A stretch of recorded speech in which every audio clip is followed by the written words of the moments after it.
Praise the Lord everyone. सबको जय मसीह की मैं बिलीव करती हूँ आप सभी लोग ब्लेस्ड होंगे, खुदा में आनंदित होंगे। खुदावन की ग्रेस आप लोगों के साथ होगी। और बाइबल का वचन कहता है कि जहाँ कहीं पवित्र आत्मा है वहाँ आज़ादी है।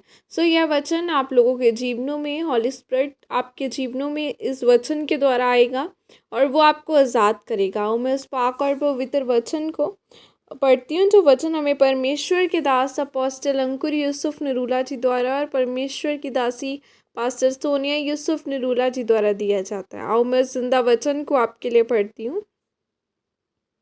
बाइबल के वचन का एक और रहस्य, जैसे कि पवित्र बाइबल एजरा 2 की 68 आयत में लिखा है, पितरों के घरानों के कुछ मुख्य पुरुषों ने जब यहोवा के भवन को जो यरूशलेम में है आए, तब परमेश्वर के भवन को उसी के स्थान पर खड़ा करने के लिए अपनी अपनी इच्छा से कुछ दिया।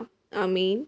मेरे प्रियो, यहोशू की पुस्तक में परमेश्वर ने कहा है कि यहोशू मैं तुझे आज्ञा देता हूँ कि यरीहो शहर, जिसकी शहरपनाह इतनी मोटी है कि कोई उसको तोड़ ही नहीं सकता, और वहाँ के लोगों को कोई भी डर नहीं था, क्योंकि वह शहरपनाह लोहे के जैसे मजबूत थी। वह शहरपनाह आँस की तरह 9 इंच 13 इंच वाली 4 दीवारी नहीं थी।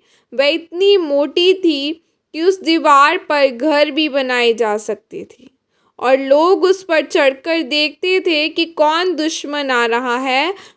फिर परमेश्वर ने यहोशू से कहा, मैं तुझे यही देश दूंगा जो तू अपने सामने देख रहा है। परमेश्वर ने यहोशू से कहा कि अब तू ऐसा कर कि 7 मेढ़े और 7 सींग लेकर उसका नरसिंगा बनाकर उसको फूकते हुए 7 याजकों को लेकर उस शहरपनाह के हर रोज एक चक्कर लगाना और 7वें दिन 7 चक्कर लगाना और ऊंची आवाज से हालेलुया बोलना। फिर उसके बाद वह दीवार की नींव से गिर जाएगी। इस वचन का पूरा सदर्भ यह है कि आप एक आत्मिक जन हैं। अगर आप शारीरिक तौर पर सोचें तो आपकी मुश्किल, आपकी बीमारियां उस दीवार की तरह हो सकती हैं, लेकिन अगर आप आत्मिक रूप से चलेंगे तो आपकी मुसीबतें नींव से गिरेंगी। अगर परमेश्वर ने उस शहरपनाह को गिराया तो परमेश्वर ने उन्हें आत्मिक रूप से चलाया भी है, यह कहकर कि अपने आगे आराधना स्तुति करने वाले और पीछे योद्धा ले चलो ना। पर यहोशू कह सकता था कि परमेश्वर, शायद हमें योद्धा या लड़ने वाले आगे आगे रखने चाहिए। परमेश्वर ने आत्मिक तरीके के साथ उस लड़ाई को जीता। मेरे प्रियो, वह परमेश्वर है। उसे किसी भी चीज़ की नींवें हिलाने के लिए किसी इंसान की ज़रूरत नहीं। परमेश्वर ने कहा, मैं भेजता हूँ तुझे, पर तुम मेरे तरीके के साथ चलोगे, क्योंकि तुम एक आत्मा हो और तुम्हारी लड़ाई आत्मिक है। पौलुस और सिलास जब जेल में बंद थे तो उन्होंने परमेश्वर की आराधना की, और उसी समय बंदी गृह की नींवें हिल गई। और अगर जीवन आत्मिक है तो शैतान से लड़ाई करने का तरीका भी आत्मिक है। अगर आप शारीरिक तरीके के साथ इस आत्मिक लड़ाई को लड़ेंगे तो आप एक दिन थक जाएंगे। और आज लोग लाखों की गिनती में प्रचार को सुन रहे हैं, और सिर्फ एक चैनल पर नहीं बल्कि कितने ही चैनलों पर लोग प्रभु यीशु मसीह का प्रचार सुन रहे हैं। और लोग आज सोचते होंगे कि इस पास्टर के पास बहुत पैसा है कि यह इतने सारे चैनलों पर आते हैं और यीशु मसीह का प्रचार करते हैं, पर ऐसा नहीं है। मैंने एक दिन अपने आत्मिक पिता को फ़ोन किया और कहा कि मेरी आत्मा अगुवाई कर रही है, मैं आपके टीवी चैनल का खर्चा उठाना चाहता हूँ। आप मुझे उसकी कीमत बताएं ताकि 1 महीने तक मैं उसका खर्चा दे सकूँ। और उन्होंने सारा हिसाब करके मुझे बताया और मैंने उस खर्चे का बोझ उठाया।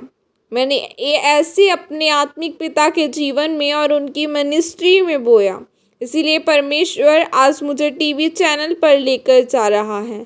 आज लोग आत्मिक बेटा सिर्फ अभिषेक लेने के लिए बनना चाहते हैं, लेकिन कोई बोझ नहीं उठाता है। परमेश्वर ने कहा, मूसा, यह मेरा दर्शन है कि मैं इन लोगों को कनान देश देना चाहता हूँ, और जो लोग इस दर्शन से जुड़ते हैं मैं उन्हें आशीषित करूँगा। मैं अपने आत्मिक पिता के दर्शन का हिस्सा बना। मैंने टीवी बोया और टीवी ही की आशीष को काटा।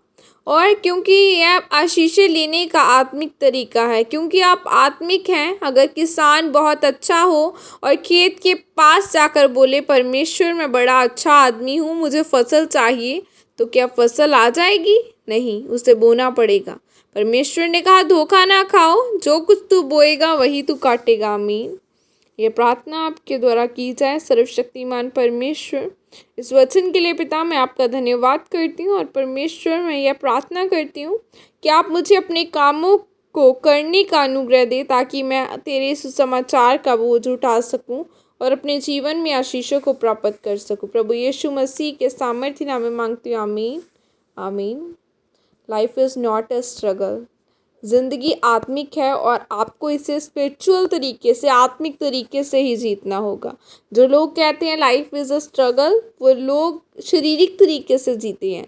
सो आपको आत्मिक तरीके से जीना होगा, फिर खुदावन आपको ऊंचाइयों पर लेकर जाएगा, ऊंची पदवी पर पहुंचाएगा, जहां मूसा पहुंचा था।